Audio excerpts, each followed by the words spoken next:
پانی نکال دیں. بسم اللہ الرحمن الرحیم نحمده ونصلی ونسلم علی رسوله الکریم اما بعد. الاشباب والنظائر فن اول کی نوع ثانی کا 5واں قاعدہ. 5ویں قاعدے کا درس آج شروع ہو رہا ہے.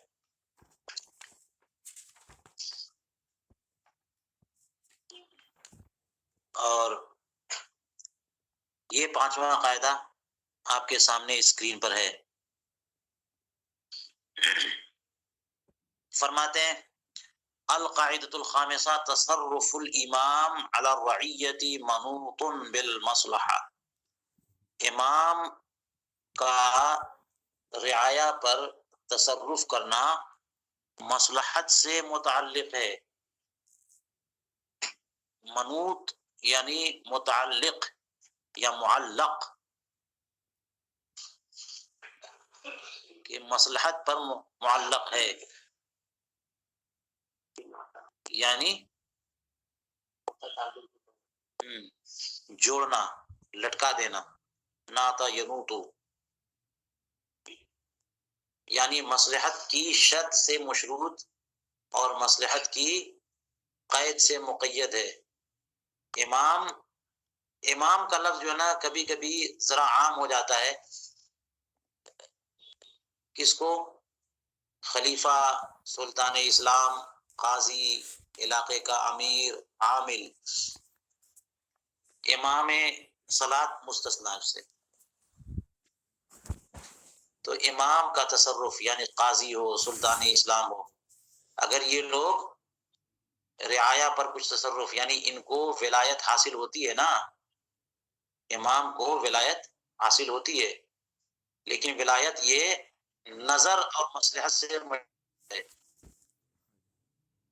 یہ مصلحت سے مشروط ہے. اگر مصلحت والا کام یہ کریں گے جو لوگوں کے مفاد میں ہو تب ان کا تصرف نافذ ہوگا، اور اگر یہ لوگوں کے مفاد کے خلاف کام کریں گے تو وہ تصرف نافذ نہیں ہوگا. قاضی نے فیصلہ کر دیا اپنی فیملی کے حق میں اور دوسروں کے خلاف، جی، یا جتنے لیجسلیٹرز ہیں پارلیمنٹ میں ان لوگوں نے مل کر کے وہ پبلک کے خلاف، مفاد کے خلاف کوئی قانون بنا دیا. تو خیر یہ تو آج کے پارلیمنٹ کی بات ہے. امام بھی اگر کوئی ایسا قانون نافذ کرے، بنائے جو رعایا کے مفاد کے خلاف ہو تو وہ نافذ نہیں ہے. امام کا تصرف رعایا کے اوپر جو ہے وہ مصلحت سے منوط ہے، مصلحت سے مشروط ہے. فرمایا کہ اس کی صراحت فقہائے کرام نے متعدد مقامات پر فرمائی ہے. وقد صرحوا به فی مواضع منها فی کتاب الصلح. ان مقامات میں سے ایک مقام کون سا ہے؟ صلح کی کتاب. وہاں پر اس کی صراحت فقہاء نے فرمائی فی مسئلتی صلح الامام عن الظلۃ المبنیۃ فی طریق العامہ. امام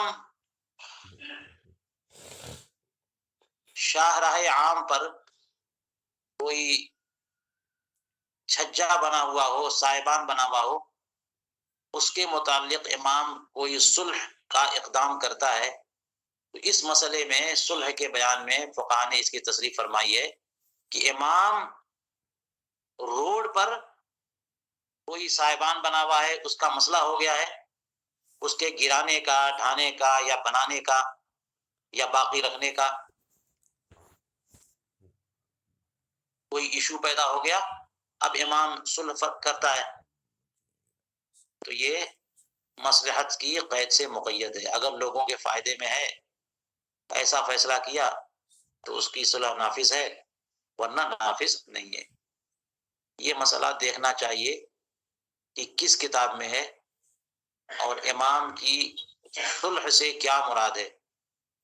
ذلہ مبنیہ فی طریق العامہ سے کون سا مسئلہ؟ حوالہ یہاں پہ نہیں دیا، ورنہ ہم تلاش کرنے کی کوشش کرتے، اور کوشش کی جا سکتی ہے۔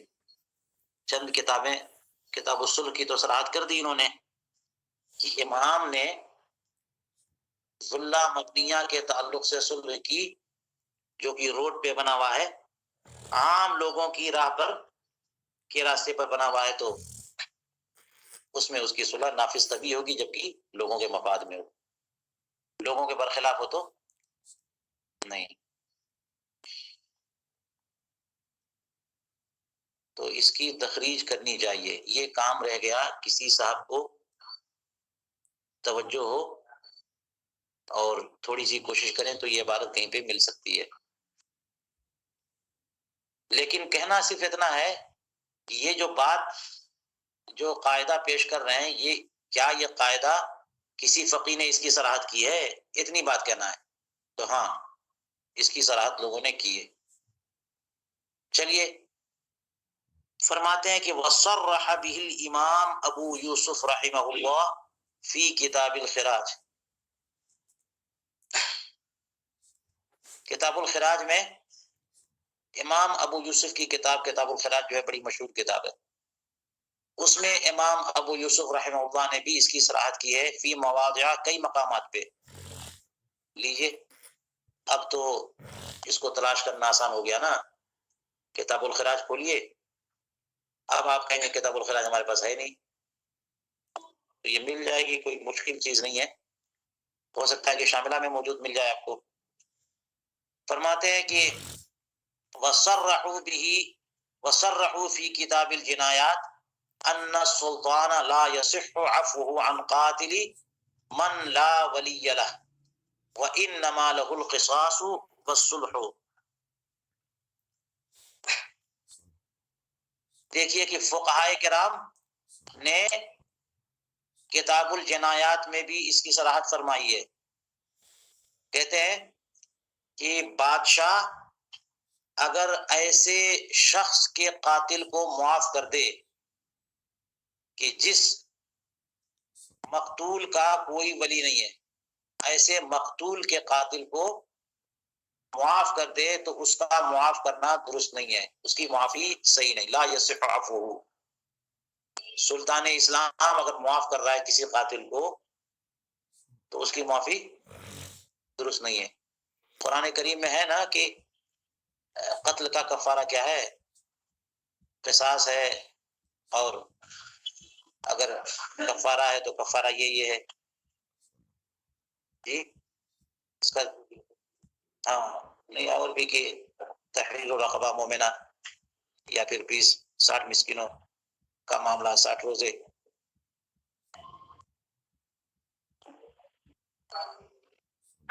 اور وہ قصاص ہے قتل، ہاں وہ تو قصاص ہے، لیکن کفارے قتل میں، جبکہ قتل عمد نہ ہو، شبہ عمد ہو یا خطا ہو، جن جن صورتوں میں کفارہ ہے۔ لیکن ایک صورت غیر کی بھی تو ہوتی ہے، تو اور ایک صورت وَأَن تَعْفُوَ خَيْرٌ لَكُمْ، قرآن پاک نے آخر میں فرمایا کہ معاف کر دو تو بہتر ہے۔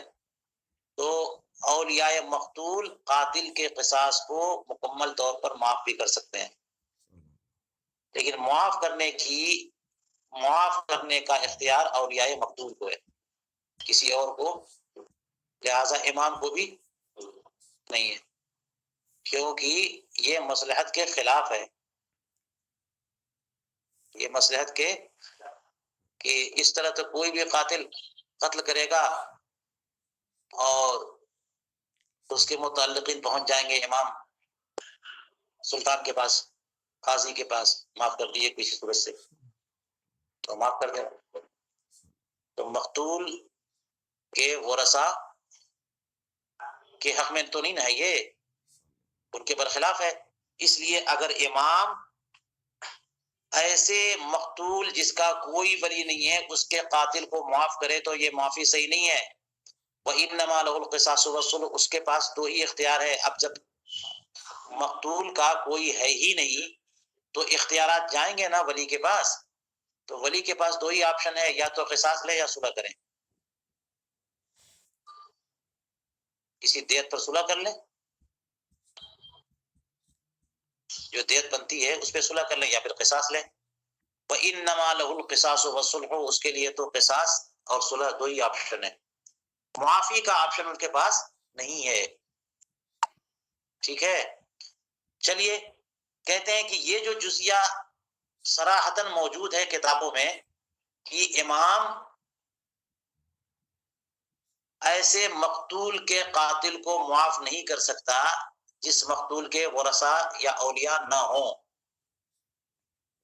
امام ایسے مقتول کے قاتل کو معاف کرے گا تو اس کی معافی درست نہیں ہے. اس کی وجہ کیا ہے؟ فرماتے وَعَلَّلَهُ فِي الْإِيضَاحِ بِأَنَّهُ نُصِبَ نَاظِرًا وَلَيْسَ من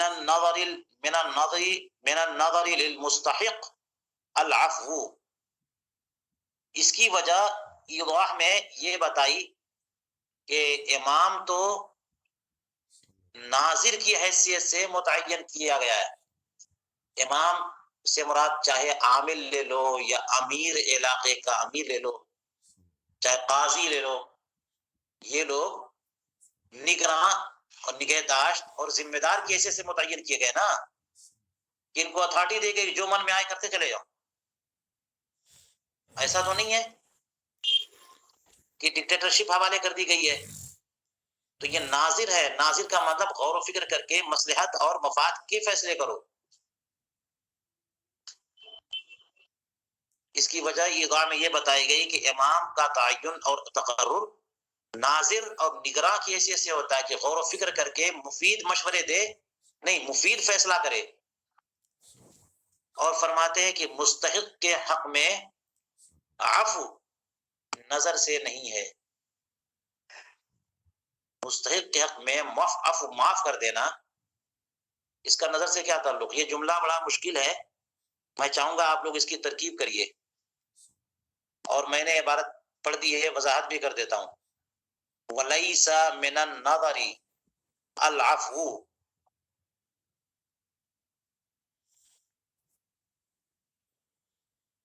جی تو لیسا اگر فعل ناقص ہے تو اس کا اسم کیا ہے اور اس کی خبر کیا ہے؟ میں نے تو عبارت پڑھ دی ہے. لیس من النظر للمستحق العفو، یعنی عفو یعنی معاف کر دینا یہ نظر سے نہیں ہے، یعنی یہ نظر نہیں ہے. نظر سے مراد یہاں پر کسی کی مفاد میں غور و فکر کی صلاحیت، غور و فکر کرنا. اس کا مطلب آپ نے اس کے حق میں کوئی رعایت کی نہیں. یہ رعایت کا کیا تعلق ہے؟ کس کے لیے؟ مستحق کے لیے. ایک بندہ کسی چیز کا مستحق ہے نا. ایک بندے کو حق پہنچتا ہے کہ اس کے پاس اس کے جو 10,000 کسی کے اوپر قرض تھے وہ مل جائے، اور سلطان اسلام آئے اور اس مدیون کو جو ہے اس قرض سے معاف کر دیا. تو جس کا قرض تھا اس کے فائدے کی بات ہے یہ، پھر تو نقصان ہو گیا نا. ایک بیچنے والا اس نے اپنا مال بیچا 5,000 میں اور کہہ دیا کہ پیسے دے دینا. اب امیر وقت نے کیا کیا کہ اس مشتری کو اس رقم سے، اس سمن کو معاف کر دیا. تو مشتری کا تو فائدہ ہی فائدہ ہو گیا، لیکن پائے گا. تو یہ تو ایک عام سی مثال تھی. قریب مثال یوں دیکھیے کہ ایک یتیم بچہ ہے، ایک یتیم بچہ ہے، اس پر کسی کو ولی یا نگراں مقرر کرتا ہے قاضی. اگر کوئی ولی نہ ہو تو کوئی قاضی جو ہے نا کوئی اس کا وصی مقرر کر دے گا، کوئی نگراں مقرر کر دے گا. اور کیوں مقرر کرے گا؟ کیونکہ یتیم بچے کے مال میں تصرف کون کرے گا؟ کوئی خرید کے دے گا نہیں تو بچہ مر جائے گا، کھائے گا پیے گا کیسے؟ اس کی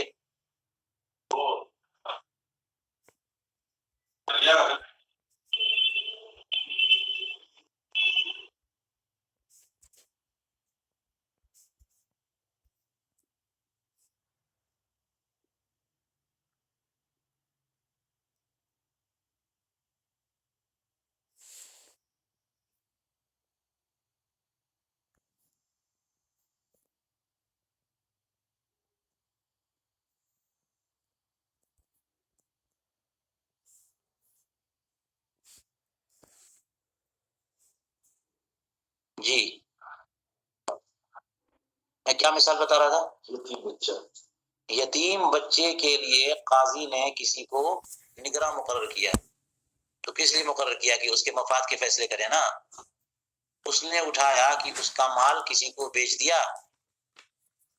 ہے، اور اگلے دن جس کو بیچا تھا اس کو اس کے ثمن سے معافی دے دی، تو یہ یتیم کے مفاد میں فیصلہ ہوا۔ یتیم تو مستحق ہے نا، تو مستحق کے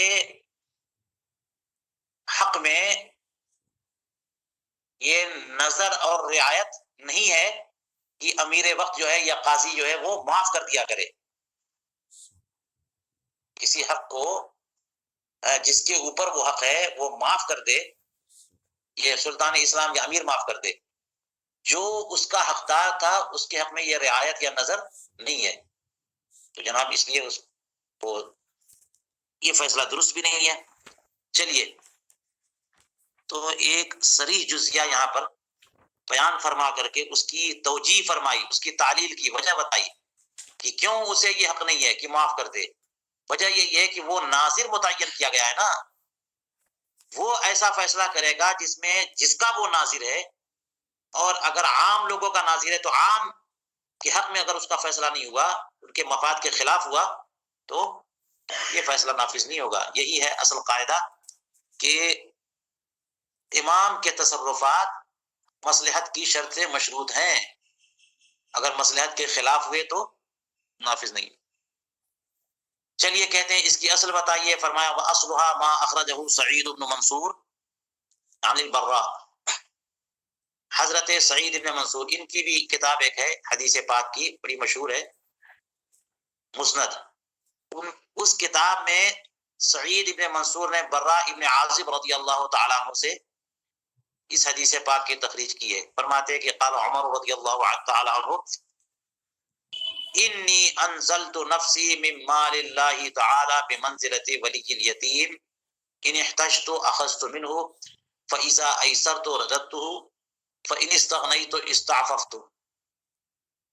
سیدنا عمر فاروق رضی اللہ تعالیٰ عنہ کا ارشاد گرامی ہے کہ میں نے اپنے آپ کو اللہ سبحانہ و تعالی کے مال کے معاملے میں یتیم کے ولی کی پوزیشن میں رکھا ہے۔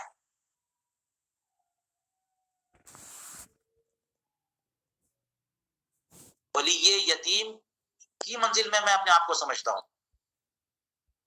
اللہ کے مال سے مراد وہی بیت المال کا جو مال ہے، اس مال کا تصرف میں کہاں کروں گا، کہاں نہیں کروں گا، کہاں خرچ کرنا ہے، کہاں نہیں کرنا ہے، اس میں میں تصرف کا حق اتنا ہی رکھتا ہوں جتنا اللہ تعالیٰ نے ولی یتیم کو مال یتیم میں تصرف کا دیا ہے۔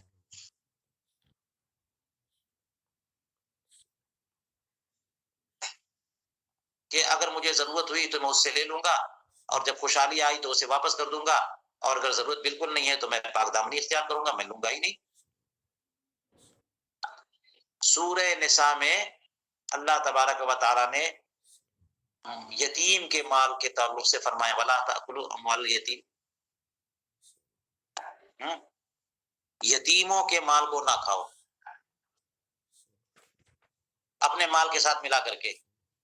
اب یہ ہے کہ ایسے لوگوں کو جو کہ یتیم کے ولی ہوں اور خود بھی وہ فقیر ہے، لہٰذا وہ اپنی اخراجات کے لیے کام کرنے گئے، دن بھر ادھر ہی رہے، تو یتیم کی نگہداشت کون کرے گا؟ اور یتیم کے پاس مال ہے، اس کے والد نے، اس کے مورث نے کثیر مال چھوڑا، تو مال کی کمی نہیں ہے یتیم کے پاس جو ترکے میں اسے ملا ہے، لیکن اس مال میں تصرف کا مسئلہ ہے اور کوئی ہے نہیں، تو جسے بھی ولایت ملی اس ولی کو کیا حق حاصل ہے کہ اس مال میں سے کھائے؟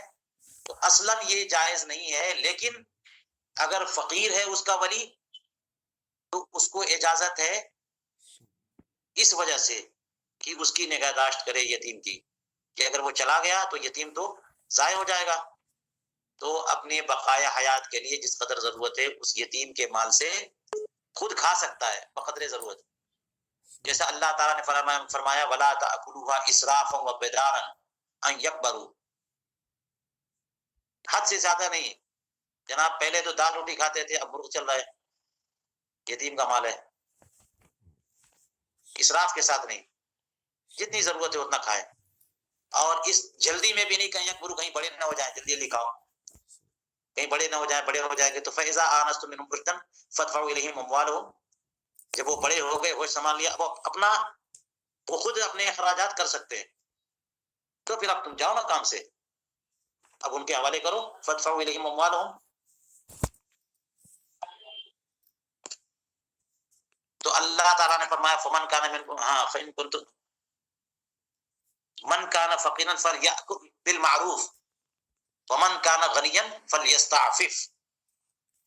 اگر فقیر ولی یتیم اگر فقیر ہے تو معروف جو بنتا ہے اس کا بس واجبی وہ کھائے نا اس میں سے، اور اگر اللہ تعالیٰ نے اسے بے نیازی دی ہے تو وہ یتیم کی نگہداشت بھی کرے اور ایک پیسہ نہیں کھائے. تو دیکھ رہے ہیں مال یتیم کا معاملہ کیا ہے، مکمل ہر جہت سے حرام ہو ایسا بھی نہیں ہے.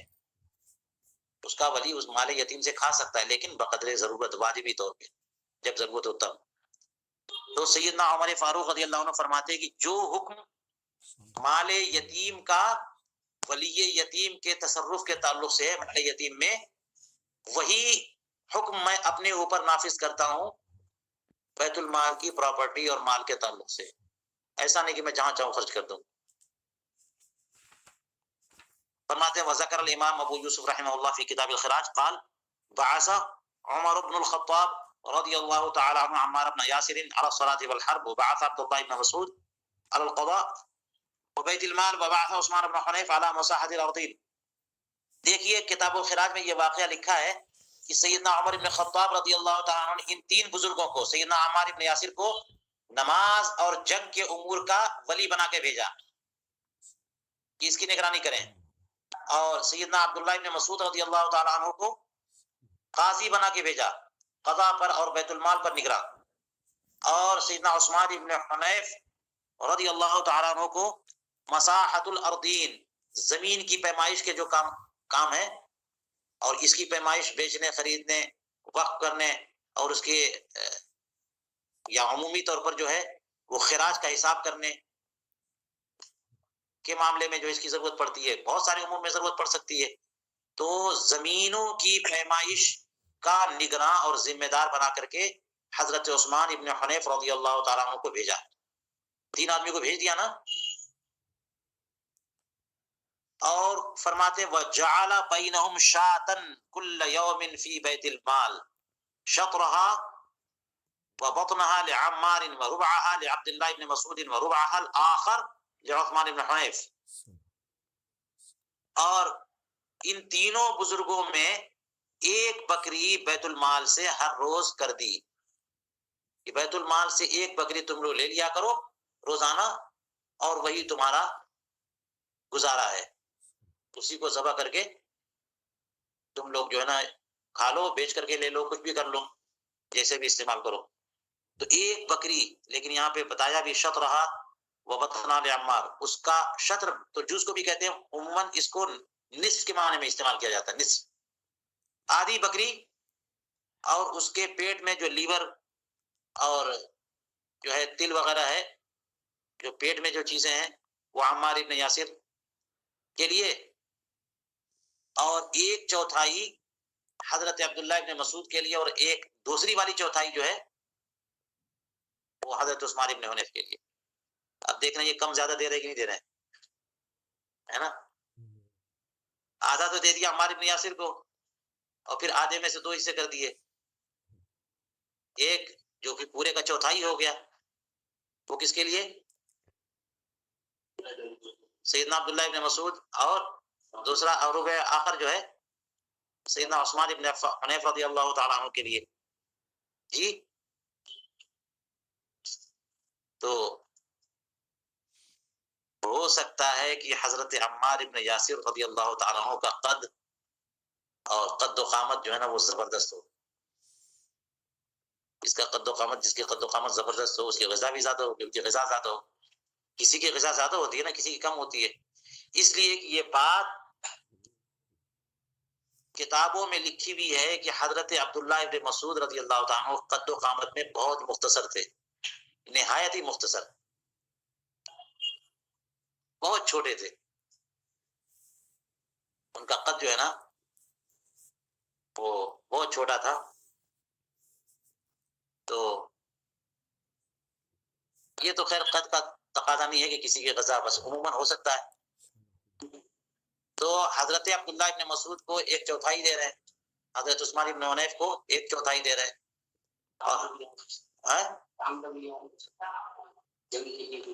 اور حضرت عمار ابن یاسر کو آدھی بکری بھی دے دی اور ساتھ میں بطن بھی دے دیا. تو تفضیل والا معاملہ کر رہے ہیں نا، وہی ثواب دید، جو بہتر ہوگا، جو ضرورت ہوگی اسی حساب سے میں دوں گا. لیکن ایک ہی بکری میں تینوں کا حصہ لگا دیا. فرماتے ہیں کہ یہ جو ہے نا حکم صادر کرنے کے بعد آپ نے فرمایا، سیدنا عمر ابن خطاب رضی اللہ تعالیٰ عنہ نے فرمایا کہ انی انزلت نفسی و ایاکم من ھذا المال بمنزلتی ولی الیتیم. میں نے اپنے آپ کو اور خود اور تم لوگوں کو بھی اس مال سے، یعنی بیت المال کے مال سے، ولی یتیم کی منزل میں نے اتارا. میں اپنے آپ کو اور تم لوگوں کو ولی یتیم کے درجے میں رکھتا ہوں کہ اللہ سبحانہ و تعالیٰ نے قرآن مقدس میں ارشاد فرمایا کہ جو غنی ہو تو وہ پاک دامنی اختیار کرے، اس سے کنارہ کشی کرے، اسے نہ لے، اور جو فقیر ہو تو دستور کے مطابق وہ لے سکتا ہے، کھا سکتا ہے. تو جتنی تمہاری ضرورت ہے میں نے دے دیا، اس سے زیادہ تو نہیں دے سکتا. اور بالکل برابر برابر پوری بکری جو ہے نا 3 حصوں میں برابر کرتے جائیں، اتنی ضرورت تو ان کو نہیں ہے، دونوں کو، اور وہ ضرورت ہے ان کو. جو بھی وجہ ہو، تفصیلات دیکھنی پڑیں گی. فرماتے واللہ ما ارا ارضا یؤخذ منها شاة فی کل یوم الا استسرع خرابها. فرماتے ہیں سیدنا عمر فاروق رضی اللہ تعالیٰ عنہ کہ قسم ہے اللہ کی، میں نہیں دیکھتا، میں نہیں سمجھتا کہ کسی خطے سے ہر روز ایک بکری لی جائے اور وہ بہت جلد ویران اور تباہ نہ ہو جائے. میں سمجھتا ہوں کہ کسی بھی شہر سے ہر روز ایک بکری لے لی جائے تو بہت جلدی جو ہے نا وہ شہر تباہ ہو جائے گا. اس لیے اس جملے کا مطلب کیا ہوا؟ واللہ ما ارى ارضا یؤخذ منها شاة فی کل یوم الا استصرع خرابها. اس کی خرابی، اس کی ویرانی بہت تیز ہو جائے گی، جلد ہو جائے گی. اس کا کیا مطلب ہے؟ سیدنا عمر فاروق رضی اللہ عنہ نے یہ جملہ جو ارشاد فرمائے، اس کا مطلب کیا ہے؟ خود تو روزانہ ایک بکری دے رہے ہیں،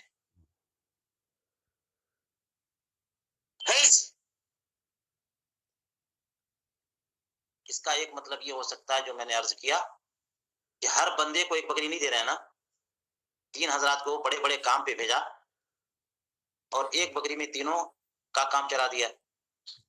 تو اگر تینوں کے لیے ایک ایک بکری لی جاتی تو پھر کیا ہوتا؟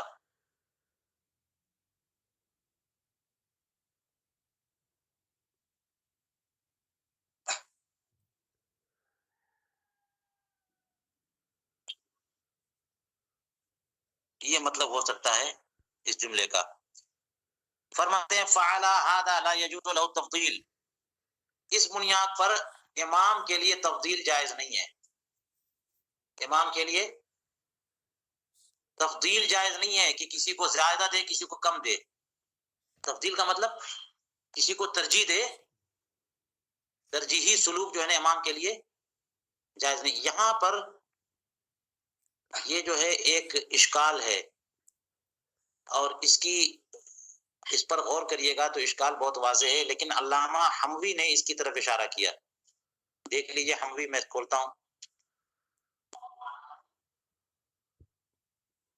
وہ علامہ حموی کہتے ہیں کہ اس کا مطلب کیا ہے؟ فعلی ھذا لا یجوز له التفضیل. دیکھ لیجئے یہاں پر 6 نمبر پہ کہا فعلا هذا لا يجوز له تفضیل فی تفریقه، تفریق لفظ نہیں ہے، تفریعه، فی تفریعه على ما ذکره ابو یوسف نظر ظاہر، یہ تو تفریع محل نظر ہو گئی۔ علامہ ابن نجیم نے جو تفریق کی ہے، یہ تفریق کیسی ہے؟ یہ محل نظر ہے، یہ تفریق کیسے درست ہو جائے گی؟ کس پر؟ جو حضرت امام ابو یوسف رحمہ اللہ نے بیان کیا ہے، اسی پہ تو تفریق ہے۔ آپ نے دیکھ لیا علامہ حموی کی کا ایراد، فی تفریعہ علی ما ذکرہ ابو یوسف نظر ظاہر، بالکل ظاہر نظر ہے، نظر ظاہر ہے۔ آپ دیکھیے کیسے، فعلی ھذا لا یجوز،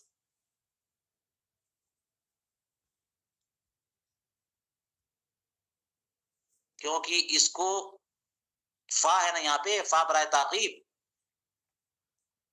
تو یہاں پر سیدنا عمر ابن خطاب رضی اللہ تعالیٰ عنہ کے تعلق سے جو پوری روایت ہے وہ کہاں سے بیان کی انہوں نے؟ امام ابو یوسف کے حوالے سے کتاب الخراج میں، کتاب الخراج میں پوری روایت موجود ہے، حضرت عمر فاروق رضی اللہ تعالیٰ عنہ کا ایک طریق، ایک عمل، اور اس عمل پر فعل ھذا، اس پر یہ بنا کیا نا، اور وہ عمل کیا ہے کہ حضرت عمر فاروق رضی اللہ تعالیٰ عنہ نے 3 بزرگوں کو، 3 صحابہ کو 3 مختلف کاموں پہ بھیجا، اور بیت المال سے ہر روز 1 بکری تینوں کو دے دی، اور ان کے حصے لگا دیے، اور حصے میں برابری نہیں کی، کسی کو زیادہ دیا، کسی کو کم دیا، 2 کو برابر دیا، اور اس پر تفریق کر رہے ہیں کہ امام کو تفضیل جائز نہیں ہے۔ یہاں یہ ہونا چاہیے تھا امام کو تفضیل، بولیے امام کو تفضیل اور ترجیح جائز ہے حسب ضرورت، کام زیادہ لے رہے ہوں یا ضرورت زیادہ ہو تو تفضیل اور ترجیح حسب ضرورت دینا چاہیے۔ تو اس لیے اس کی تفریق اس روایت پر ہوئی کیسے؟ یہ علامہ حموی نے تو کہہ دیا اور آپ لوگوں کے حوالے کر دیا، بھل کر گیا، چھوڑ دیا انہوں نے۔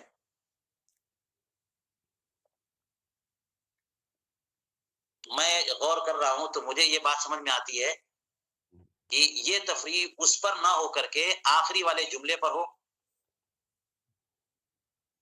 کہ واللہ ما ارى ارضا يؤخذ منها شاة في كل يوم الا استصرع خرابها،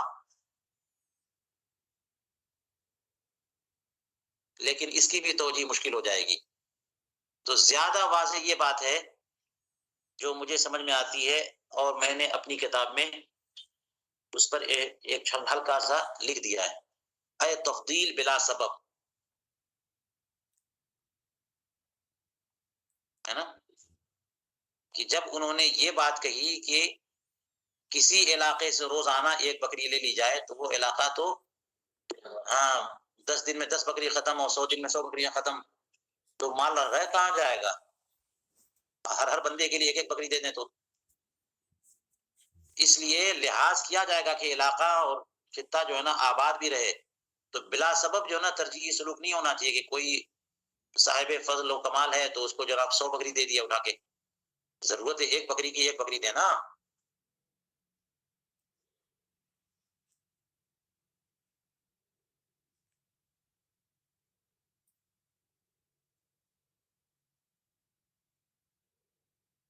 جی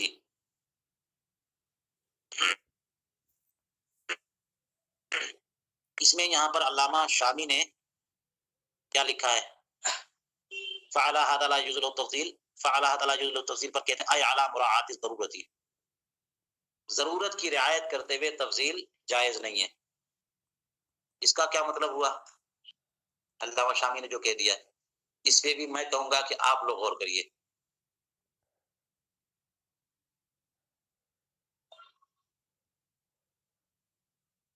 اور اگر اس کو تفریع مانے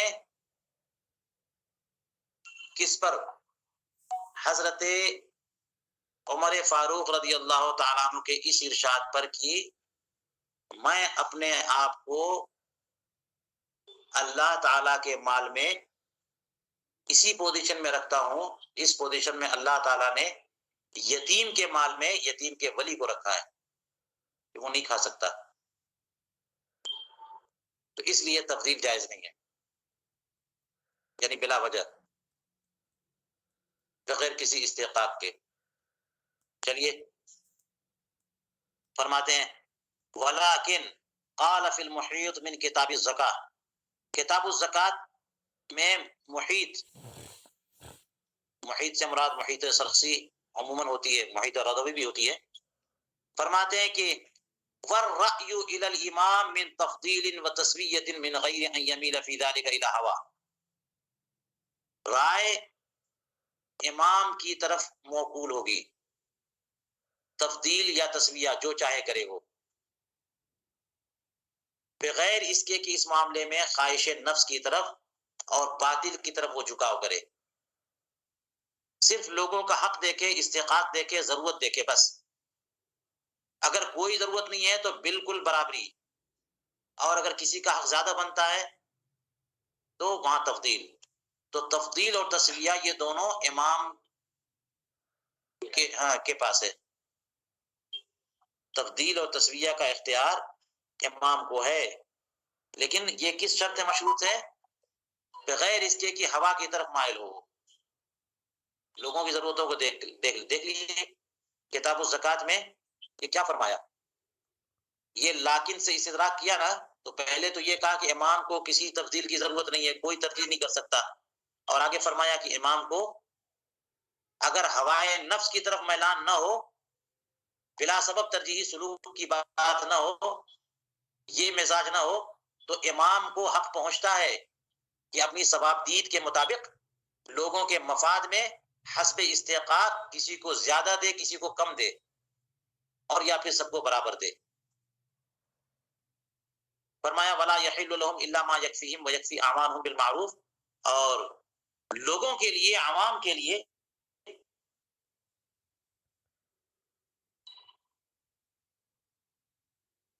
حلال نہیں ہے مگر اتنا ہی جو ان کی کفایت کرے اور ان کے اعوان و انصار، ان کے رفقا، ان کے مددگاروں کی کفایت کرے دستور کے مطابق، واجبی طور پر۔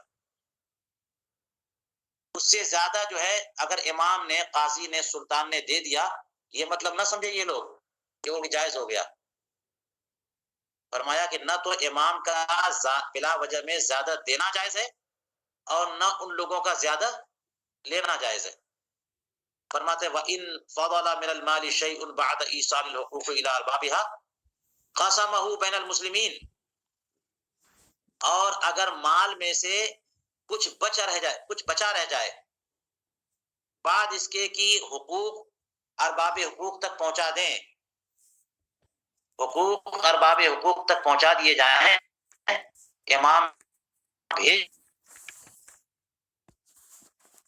ہو سکتا ہے تو پھر کیا کریں گے؟ اس سے مسلمانوں کے درمیان تقسیم کریں گے، یہ نہیں کہ بلا وجہ میں زیادہ دے دیں کسی کو، باقی مسلمانوں میں تقسیم کرو۔ وَإِن قَصَرَ فِي ذَلِكَ كَانَ اللَّهُ عَلِيهِ حَسِيبًا، اور اس معاملے میں اگر امام نے کوتاہی کی تو اللہ تبارک و تعالیٰ اس کا حساب لینے والا ہوگا، حساب ہوگا اس کے اوپر، امام کو حساب دینا پڑے گا۔ دیکھ لیجئے یہ پوری بات جو ہے نا محیط میں کتاب الزکات میں ہے۔ فرماتے وذکر الزیلعی من الخراج بعد ان ذکر ان اموال بیت المال اربعۃ انواع، امام فخر الدین زیلعی نے خراج کے بیان میں لکھا ہے،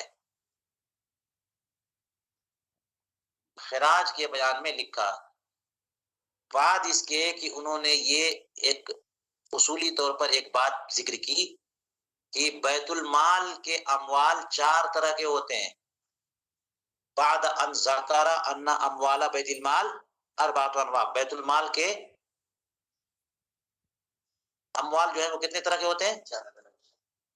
امام زیلعی نے تبیین الحقائق میں، جو کنز الدقائق کی شرح ہے، اس میں خراج کے بیان میں پہلے تو یہ ذکر کیا کہ بیت المال کے پاس جتنا بھی مال ہے اس کی 4 قسمیں ہیں، 4 طرح کے مال آتے ہیں بیت المال میں۔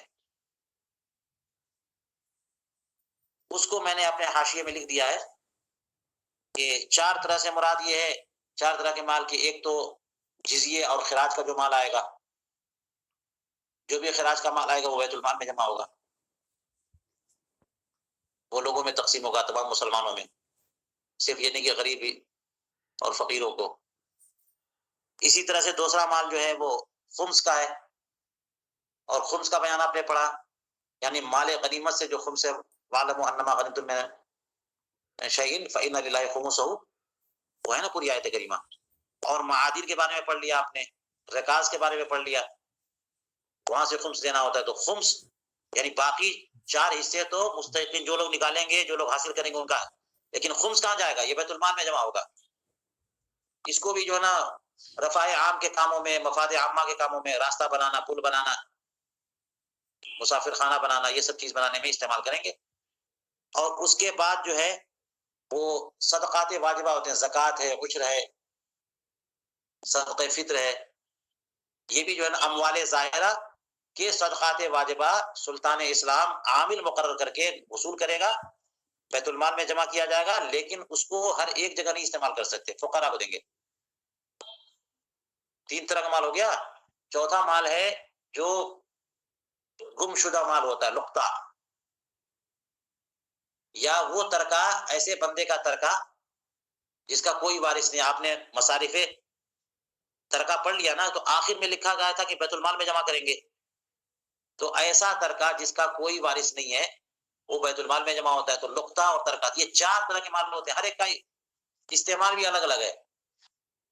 تو علامہ امام زیلعی نے پہلے تو یہ لکھا کتاب الخراج میں کہ بیت المال کے اموال 4 قسم کے ہوتے ہیں۔ اس کے بعد کیا فرمایا یہ سنیے، کہتے ہیں وَعَلَى الْإِمَامِ أَن يَجْعَلَ لِكُلِّ نَوْعٍ مِّنْ هَٰذِهِ الْأَنْوَاعِ بَيْتًا يَخُصُّهُ وَلَا يَخْلُطُ یا وَلَا يَخْلِطُ بَعْضَهُ بِبَعْضٍ لِأَنَّ لِكُلِّ نَوْعٍ حُكْمًا يُخْتَصُّ بِهِ۔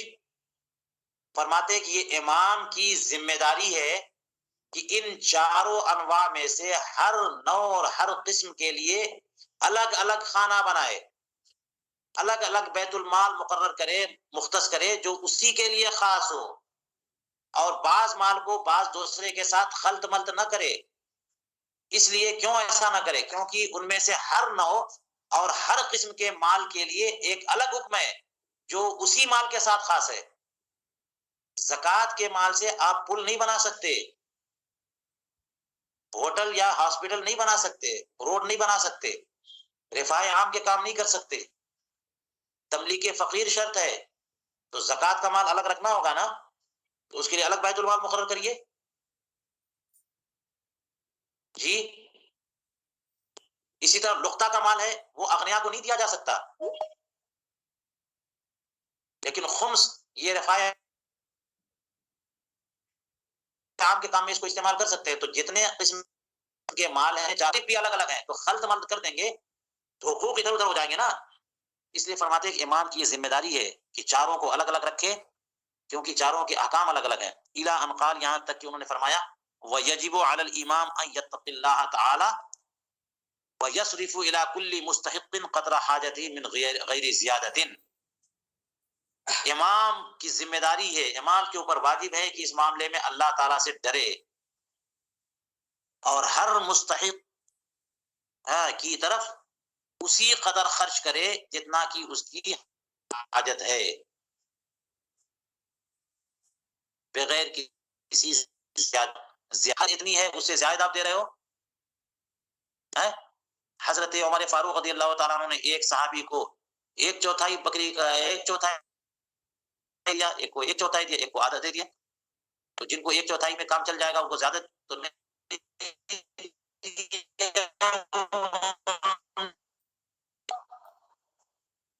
لہذا فرما تو امام دیکھ لیا آپ نے، فائدہ یہ چل رہا ہے کہ امام کے تصرفات مصلحت کے ساتھ مشروط ہوتے ہیں۔ مصلحت کے کام کرے گا تو اس کے تصرفات نافذ ہوں گے، مصلحت کے خلاف کرے گا تو نافذ۔ یہ ساری عبارتیں اس کو سپورٹ کر رہی ہیں نہیں کر رہی ہیں؟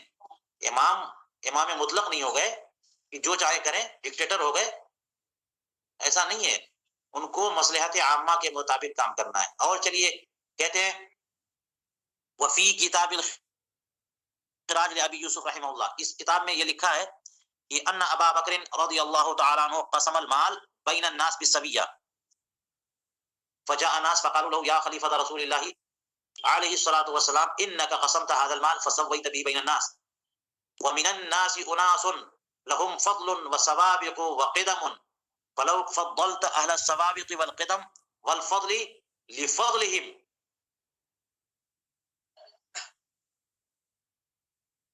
یہاں پر فلو کا جواب محذوف لگتا ہے، اور ایسا ہوتا ہے جب اس کا جواب جو ہے عام ہو۔ آپ بلاغت کی کتابوں میں پڑھ لیں گے، پڑھے ہوں گے، اپنے پڑھ لیا ہوگا کہ لو کا جو جواب ہے جو واضح ہوتا ہے تو اس کے جواب کو محذوف کر دیا جاتا ہے، حذف کر دیتے۔ دیکھ لیجئے گا، بھی ترجمہ کرتا ہوں۔ تو کتاب الخراج میں یہ لکھا کہ سیدنا ابو بکر صدیق رضی اللہ تعالیٰ عنہ نے مال کو لوگوں میں برابر برابر تقسیم کیا، بالسویہ، بالکل برابر۔ تو کچھ لوگ آگے کہنے لگے اے اللہ کے رسول صلی اللہ علیہ وسلم کے جانشین اور خلیفہ، آپ نے اس مال کو تو لوگوں میں بالکل برابر برابر بانٹ دیا، حالانکہ لوگوں میں کچھ لوگ ایسے موجود ہیں جن کو فضیلت حاصل ہے، جن کو سابقیت اور سبقت کا شرف حاصل ہے، وہ پہلے مسلمان ہوئے، وہ سابقین اولین میں ہیں، قدم ان کو، یعنی وہ پہلے کے لوگ ہیں، پرانے لوگ ہیں، وہ سابقین اولین میں ہیں، ان کے مقامات بلند ہیں، ان کو فضائل حاصل ہے۔ تو اصحاب فضل کا تو لحاظ الگ سے رکھنا چاہیے، آپ نے سب کو برابر برابر دے دیا۔ تو اگر آپ اہل سوابق اور اہل قدم اور اہل فضل کو ترجیح دیتے، ان کو کچھ زیادہ دیتے، ان کے فضل کی وجہ سے، ان کی ترجیحات کے سبب، ان کے فضل و کمال کے سبب، ان کے سابقین اولین ہونے کے سبب، لکان خیرن، تو یہ بہتر نہیں ہوتا؟ کتنا اچھا ہوتا۔ یہ میں نے کہا تھا کہ یہ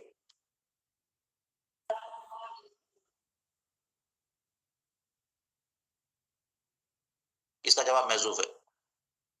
سیدنا ابو بکر صدیق رضی اللہ تعالیٰ نے مال کو برابر تقسیم کیا، کسی کو زائد کسی کو کم ایسا نہیں کیا۔ تو لوگوں نے پوچھا کہ جو لوگ اشراف ہیں، اہل فضل ہیں، ان کی خدمات زیادہ ہے، ان کی قربانیاں زیادہ ہیں، تو ترغیباً جو ہے نا یہ حق تو بنتا ہے نا کہ ان کو ترجیح دی جائے۔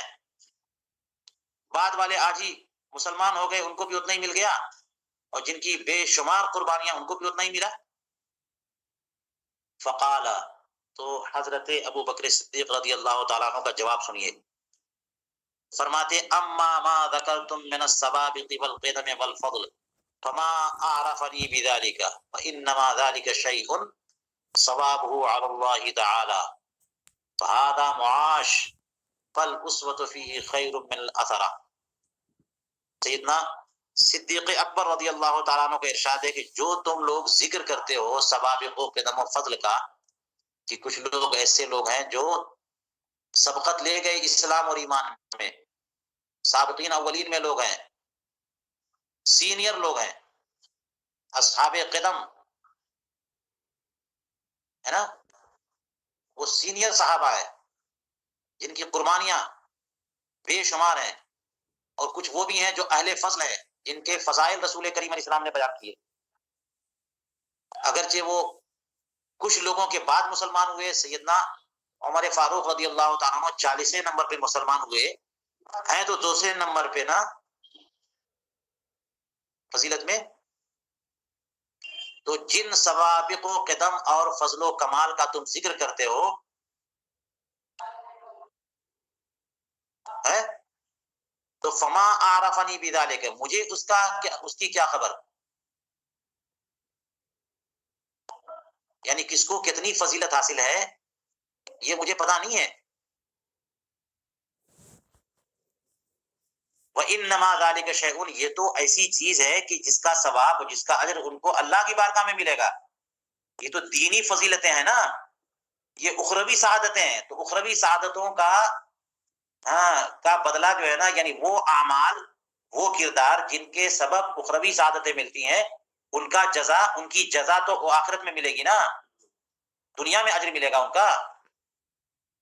فرمایا یہ جو میں پیسے دے رہا ہوں یا میں جو مال دے رہا ہوں، یہ تو معاشی ضرورتوں کے تحت ہے، اس میں برابری ترجیح سے بہتر ہے. کسی کو ترجیح دینے سے بہتر کیا ہے؟ سب کو کھانے کی ضرورت ہے تو سب کو دے دیا جائے. ایسا تو نہیں ہے نا کہ جو بعد میں مسلمان ہوئے ان کا گزارا ایک ہی روٹی سے ہو جائے گا، اور جو سابقین اولین میں ان کو 20 روٹی چاہیے تب جا کے پیٹ بھرے گا. ایسا تو کچھ نہیں ہے. تو معاشی معاملات میں، مالی معاملات میں ترجیحی سلوک سے بہتر برابری کا معاملہ ہوتا ہے. اور رہ گئے وہ اصحاب جو سابقین اولین میں ہیں، اہل فضل ہیں، جو سینئر صحابہ ہیں، ان کی قربانیاں زیادہ ہے، ان کا اجر انہیں اللہ تعالیٰ کی بارگاہ میں مل جائے گا. سن لیا آپ نے جواب؟ فرماتے ہیں فلما کان عمر بن الخطاب رضی اللہ تعالیٰ عنہ وجاء الفتوح فضلا. حضرت ابو بکر صدیق رضی اللہ عنہ نے برابری کی تھی نا اصحاب فضل اور سابقین اولین اور طلقاء. جو طلقاء ہے بعد میں جو مسلمان ہوئے فتح مکہ کے بعد ہیں، اور بہت سارے لوگ بڑے بڑے مقامات اور بڑی درجات ان کے ہیں، تو بعد والوں کو اور پہلوں کو سب کو برابر دے دیا تھا انہوں نے. لیکن جب سیدنا عمر فاروق رضی اللہ تعالیٰ عنہ کا زمانہ آیا اور فتوحات آئیں اور عطایا ملی اور خوب جزیہ اور خراج اور مال غنیمت اور یہ ساری چیزیں آتی گئی ہیں، خوب خوشحالی آ گئی، خوب دولت ہو گئی، تو آپ نے کیا کیا؟ برابری کا معاملہ نہیں کیا، آپ نے تفضیل والا معاملہ کیا. کسی کو زیادہ دیا، کسی کو کم دیا. اور کم کا مطلب یہ نہیں کہ جتنا حق تھا اس سے کم دیا، ان کو بھی دیا جتنا حق تھا ان کا، لیکن اصحاب فضل کو زیادہ دیا. تو بدری صحابہ کو زیادہ دیا، ٹھیک ہے، امہات المومنین کو زیادہ دیا، خاص اہل بیت کو سیدنا امام حسن اور امام حسین رضی اللہ تعالیٰ عنہ کو زیادہ دیا، ٹھیک ہے. تو اصحاب فضل کو زیادہ دیا، انہوں نے برابری نہیں کی. فرمایا وقال، کہتے ہیں کہ لا اجعل من قاتل مع غیر رسول اللہ صلی اللہ علیہ وسلم کمن قاتل معه، میں ان دونوں کو برابر نہیں کر دوں گا جنہوں نے رسول کریم علیہ الصلوۃ والسلام کے علاوہ کسی اور کے شانہ بشانہ رہ کر کے دشمنوں سے لڑائی کی، اور جنہوں نے رسول کریم علیہ الصلوۃ والسلام کی صحبت میں لڑائی کی. دونوں کو میں برابر نہیں کر سکتا. جو صحابہ رسول کریم علیہ الصلوۃ والسلام کے ساتھ دشمنوں سے لڑے، اور جو لوگ دشمنوں سے ہی لڑے لیکن حضور کریم علیہ الصلوۃ والسلام کے بعد، تو ان کے دونوں کے مقامات برابر نہیں ہو جائیں گے. لا اجرو، میں ان کو جنہوں نے غیر رسول کے ساتھ قتال کیا، یہ میں نے ایک معنی کیا، ایک ترجمہ کیا، ٹھیک ہے. دوسرا ترجمہ یہ مناسب سمجھا میں نے تو ترجمہ کیا. ایک ترجمہ اس کا یوں ہو سکتا ہے کہ میں ان لوگوں کو جنہوں نے رسول اللہ صلی اللہ علیہ وسلم کے علاوہ دوسروں کے ساتھ، اور اس غیر سے مراد دشمن، ان دشمنوں سے لڑائی کی، اور کمن قاتل معه، اور وہ لوگ جنہوں نے رسول کریم علیہ الصلوۃ والسلام سے جنگ کی، اور اس سے مراد وہ لوگ، وہ صحابہ جو فتح مکہ کے بعد مسلمان ہوئے لیکن وہ احد میں اور بدر میں سب میں آئے تھے. حضرت خالد ابن ولید بھی تھے، احد میں آئے تھے، انہوں نے حملہ کیا تھا. بہت لوگ ہیں، ابو سفیان ہیں، بہت سارے لوگ ہیں جو بعد میں مسلمان ہوئے، تو پہلے ان کی لڑائی خود حضور کریم علیہ الصلوۃ والسلام سے تھی اور بعد میں دشمنان اسلام سے ہوئی. لیکن ایک وہ طبقہ ہے جو ہمیشہ دشمنوں سے لڑتے رہے. تو جو دشمنوں سے لڑتے رہے وہ، اور جو رسول کریم علیہ الصلوۃ والسلام سے لڑے شروع میں اور بعد میں دشمنوں سے لڑے، دونوں کو برابر کیسے کر دوں؟ بات سمجھائیے. اس لیے میں اس میں کمی زیادتی کروں گا. ففرض اهل السوابق والقدم من المهاجرين والانصار ممن شهد بدرا او لم يشهد بدرا 4000 درهم. تو سیدنا عمر فاروق رضی اللہ تعالیٰ عنہ نے کتنا حصہ متعین کیا؟ اربعۃ، ففرض کا مفعول کیا ہے؟ 4000 درہم، 4000 درہم، یہ سالانہ وظیفہ دیا جاتا تھا، 4000 درہم۔ سوچ لیجئے کتنی خوشحالی تھی، 4000 درہم جو ہے اس زمانے میں سیدنا عمر فاروق رضی اللہ عنہ اہل سوابق کو، اہل قدم کو، یعنی سابقین اولین صحابہ اور سینئر صحابہ جو مہاجرین میں بھی سینئر ہو اور انصار میں، ان لوگوں میں جو بدر میں شریک ہوئے یا شریک نہ ہوئے مگر ہیں سینئر صحابہ، ان کو کتنا دیا؟ 4000۔ وفرض لمن کان اسلام ہو کا اسلام اہل بدر، اور جن لوگوں کا اسلام اہل بدر کے اسلام کی طرح تھا،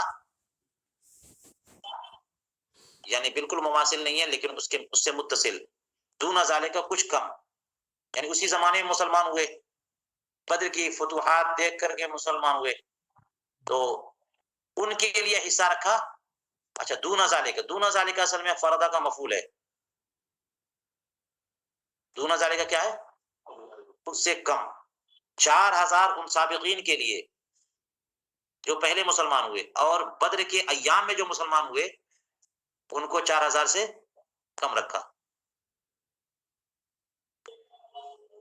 انزلہم علی قدر منازلہم من السوابق، ان کو سابقین اولین کی نسبت سے جو ان کے مقامات بنتے تھے اس کی قدر پر ان کو رکھا، تو جس کا جو مقام ہے، جس کا جو درجہ ہے، اسی کے حساب سے انہوں نے حصے بھی رکھے، تو اہل بدر، اصحاب بدر کو وہ زیادہ دیتے تھے۔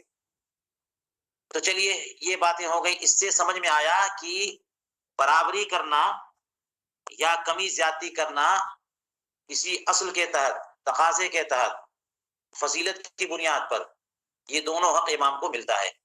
برابری کیا ہے سیدنا ابو بکر صدیق رضی اللہ تعالیٰ عنہ نے، اور تفضیل کا معاملہ کیا ہے سیدنا عمر فاروق رضی اللہ تعالیٰ عنہ۔ چلیے اسی پر ہم یہاں کا درس جو ہے، آج کا درس ہم روکتے ہیں۔